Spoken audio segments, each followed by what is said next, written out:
Only a few World War II stories are as extraordinary and haunting as that of John R. Fox, who was trapped in a tiny Italian village surrounded by the enemy and faced a situation that would test courage like never before.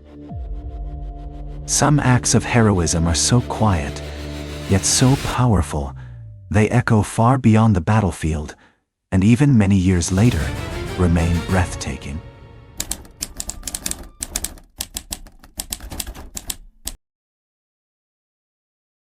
John Robert Fox was born in Cincinnati, Ohio, on May 18, 1915, the eldest of 3 children. He grew up in nearby Wyoming, Ohio, and pursued his education with determination, eventually attending Wilberforce University.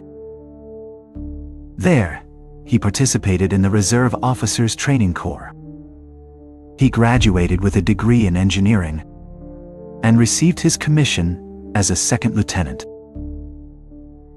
He received his commission in the United States Army in 1941, just as the world stood on the brink of war. By 1944, First Lieutenant John R. Fox served as a forward observer with the 598th Field Artillery Battalion. The battalion was attached to the 366th Infantry Regiment of the 92nd Infantry Division. They called them the Buffalo Soldiers, a segregated African American division that fought with courage in a country that questioned their place, even as it sent them to die for it. Fox's job was to position himself ahead of friendly lines, to watch the enemy's movements, and to call in artillery fire with precision. It was dangerous work that required steady nerves, sharp eyes, and the willingness to remain exposed while others withdrew to safety. The Serchio River Valley in northern Italy had become a contested landscape of ancient stone villages perched on hillsides.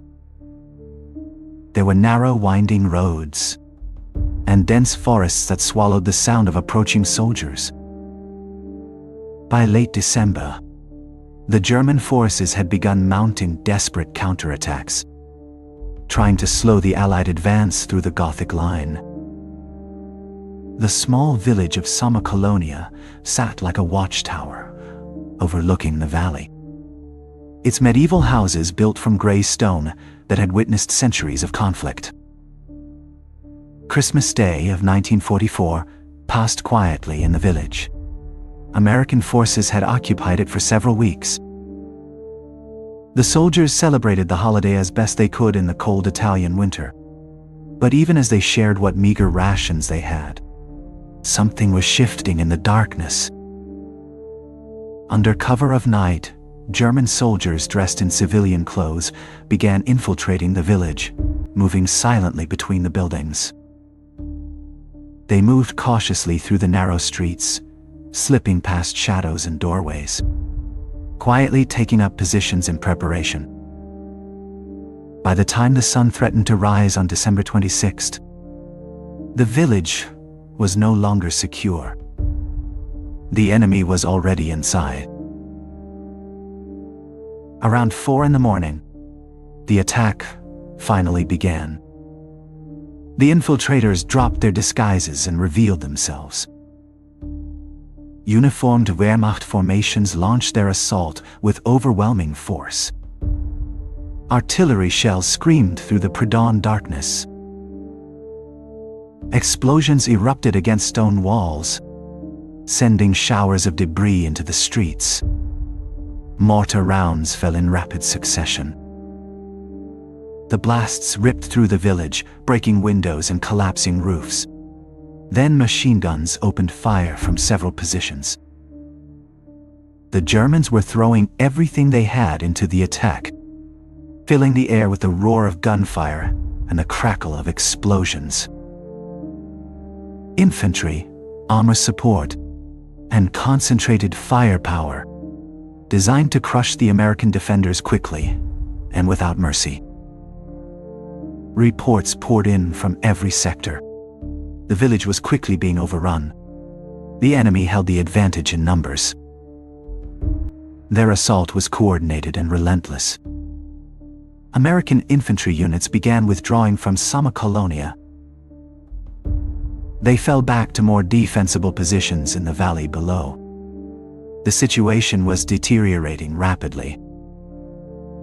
What had been a quiet outpost hours earlier had transformed into a killing ground. But Lieutenant Fox and his small observation party did not withdraw. They volunteered to remain behind. Fox established his position on the second floor of a stone house. That offered a clear view over the village and the approaches from the north. From his window, he could see the Germans advancing through the streets in force, moving from building to building. They were consolidating their hold on Sommocolonia. His radio was his lifeline, his connection to the artillery batteries positioned miles away. He began calling in defensive fire, adjusting the coordinates to target the advancing enemy formations. The shells whistled overhead and detonated among the German soldiers, slowing their progress, buying precious minutes. But the minutes were not enough. The German forces pressed on relentlessly, their advance unstoppable as they pushed forward through the village. As dawn broke over the Serchio Valley, a cold December light revealed the full extent of the assault. Gray uniformed soldiers filled the streets below. They moved in squads, covering each other's advances. The village was soon engulfed in constant gunfire, as the American soldiers fought to hold it. It was punctuated by the deeper boom of grenades and the occasional scream of incoming mortar rounds. They moved from building to building with deliberate precision. The rattle of small arms fire had become a steady backdrop, never letting up. At 8 in the morning, Fox radioed his artillery battalion. His voice was steady but urgent. He immediately noticed German troops already in the streets, attacking in force, and he needed fire support, and he needed it close. He called for the artillery to adjust their aim, bringing the barrage nearer to his own position. The shells landed closer now, their explosions shaking the stone house where Fox maintained his vigil. Dust and plaster fell from the ceiling with each impact. Through the broken window, he watched the enemy continue their advance. They were all around him, closing in on his position. Moving steadily through the rubble, they crept ever closer. Fox radioed once more, requesting another adjustment. He called for the strike to come even closer, 60 yards. On the other end of the radio, Lieutenant Otis Zachary, Fox's close friend and the officer in charge of coordinating the artillery, paused for a moment. He understood what Fox was asking. He understood the geometry of death being calculated in those coordinates. He knew the barrage Fox was requesting would fall straight onto the observation post, right on Fox himself. He spoke up, warning that the fire would come too close. But Fox was deliberately calling destruction onto his own position. Fox responded and made the adjustment anyway, requesting the barrage to be fired and cutting the distance in half.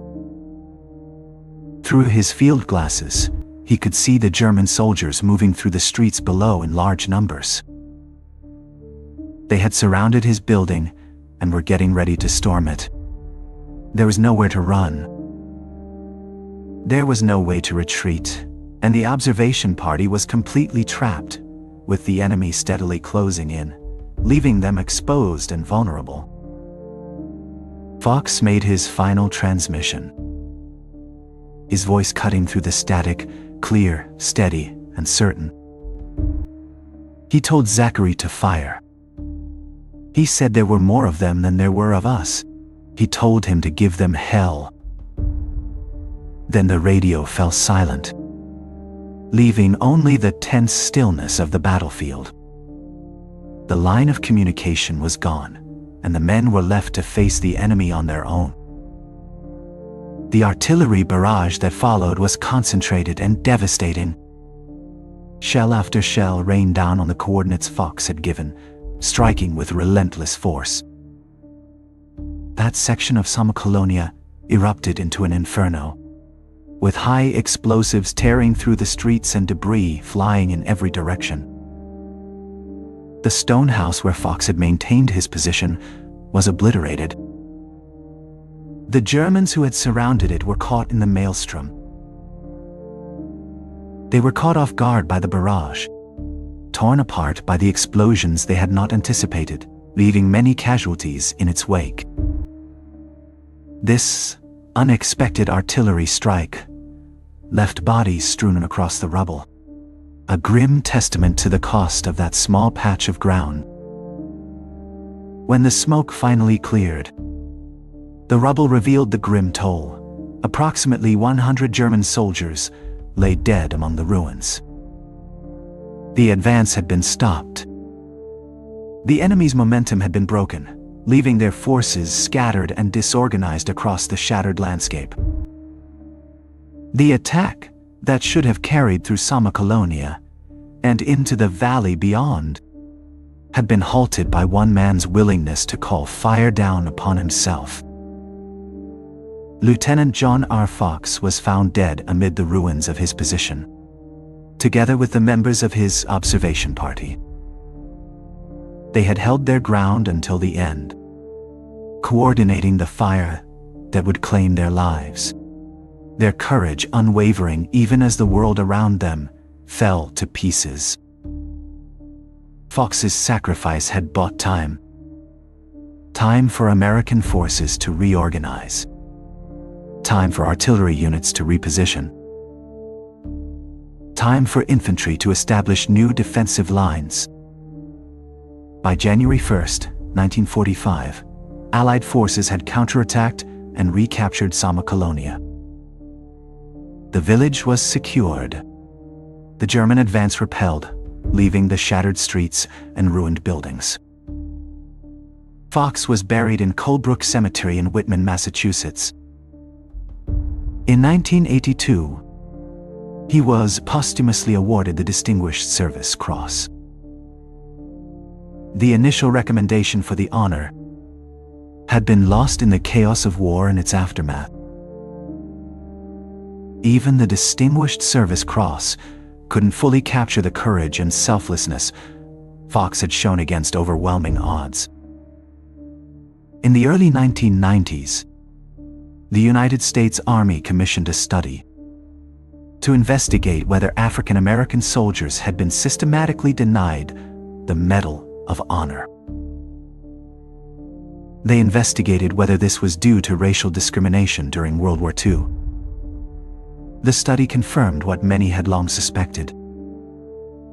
There had been a pattern of systematic discrimination in both the nomination and awarding process, affecting who received recognition.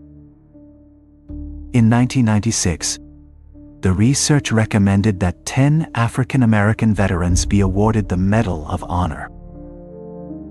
Congress passed a bill authorizing the awards, and 7 soldiers, including Lieutenant Fox, were approved.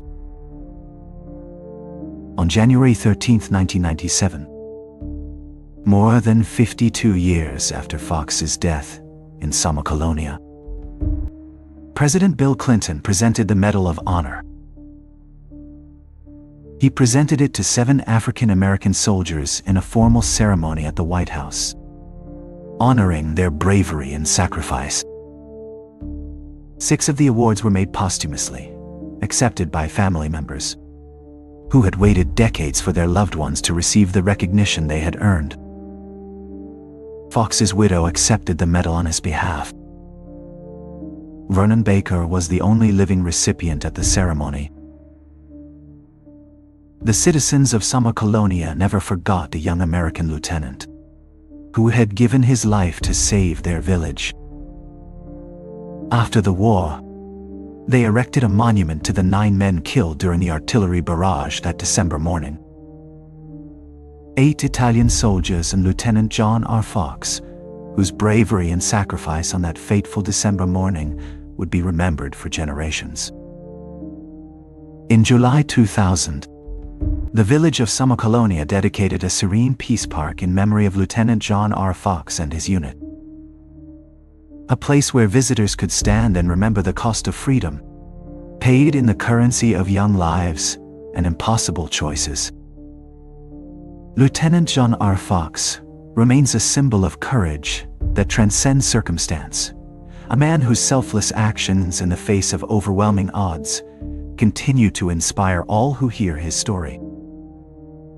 In an army that segregated him, in a country that questioned his worth, he stood his ground and called fire down upon himself to save others. His final words crackled through a radio on a cold Italian morning, and they echo still across the decades. There were more of them than there were of us. Give them hell. And he did. Thank you for watching and spending these moments with us. If you'd like to hear more remarkable World War II stories, make sure to subscribe so you never miss the next episode.